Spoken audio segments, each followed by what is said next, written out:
Feminist ആശയം ഇവർ മുഴുവൻ പറയുന്നത് സ്ത്രീയും പുരുഷനും എന്താണ് അവരുടെ അവകാശങ്ങൾ മുഴുവൻ തുല്യമാണ്, ലിംഗസമത്വമാണ് അവർ മുഴുവൻ മുഴുവൻ തുല്യമാണ് എന്നുള്ളത്. അതായത് ശാരീരികമായിട്ട് കായികമായിട്ടൊക്കെ തുല്യമാണ്. അങ്ങനെയാണെങ്കിൽ നമുക്ക് ചോദിക്കാം, ഈ സ്പോർട്സുകൾ അതേപോലെ നമ്മുടെ നാട്ടിൽ നടക്കുന്ന മത്സരങ്ങൾ ഇതൊക്കെ സ്ത്രീക്കും പുരുഷനും രണ്ട് തരം തിരിച്ച് നടത്തുന്നതിന്റെ ആവശ്യകത ഉണ്ടാവും. അപ്പോൾ തുല്യതയോട് നടത്തിയാൽ മതി. അപ്പൊ അവിടെയാണ് ഇസ്ലാം നൽകുന്നത്.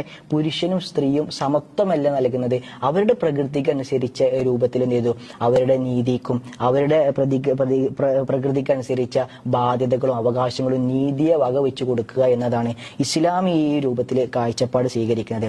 അപ്പോൾ ഇവിടെ പറയുന്നത് ഏറ്റവും വലിയൊരു വശം ഇവർ തുല്യ രൂപത്തിൽ കാണുന്നത് പറയുമ്പോൾ സ്ത്രീകളോട് പറയും നിങ്ങൾ പുരുഷനെ പോലെ ആകണം, പുരുഷന്റെ രൂപത്തിലാണ്. ഇപ്പൊ കായിക മേളയിലൊക്കെ ഈ കായിക വിഷയത്തിൽ വരികയാണെങ്കിൽ ലിയ തോമസ് പറഞ്ഞ ഒരു ട്രാൻസ് വുമൺ ഇവരെന്ത് ചെയ്തു ട്രാൻസ്ജെൻഡർ ആണ്, മാറിയതാണ്, പുരുഷരെന്ത് ചെയ്താണ് സ്ത്രീ ആയിട്ട് മാറിയതാണ്. എന്നിട്ട് ഇവര് സ്വിമ്മിങ് മത്സരത്തിൽ അവസാന റാങ്കുകൾ ഉണ്ടായിരുന്ന ആള് ഒന്നാമതെത്തുന്നു. കാരണം പുരുഷൻ സ്ത്രീയായി മാറിയിട്ട് സ്ത്രീകളൊപ്പം മത്സരിക്കുന്നു. അപ്പൊ നമ്മുടെ നാട്ടിലും ഇതേപോലെ ഓട്ട മത്സരങ്ങളിൽ ഇതിനോടൊപ്പം ഇതേ രൂപത്തിൽ മത്സരിക്കുകയാണെങ്കിൽ അവിടെ യഥാർത്ഥത്തിൽ സ്ത്രീകളോട് പറയുന്നത് പുരുഷനെ പോലെ ആവണമെന്ന് പറയുമ്പോൾ പുരുഷാധിപത്യമാണ് ഇവിടെ നടക്കുന്നത്. മാത്രമല്ല സ്ത്രീകളുടെ അവകാശം നീതിയും തുല്യതയും നഷ്ടപ്പെടുന്നു എന്നാണ് ഇത്.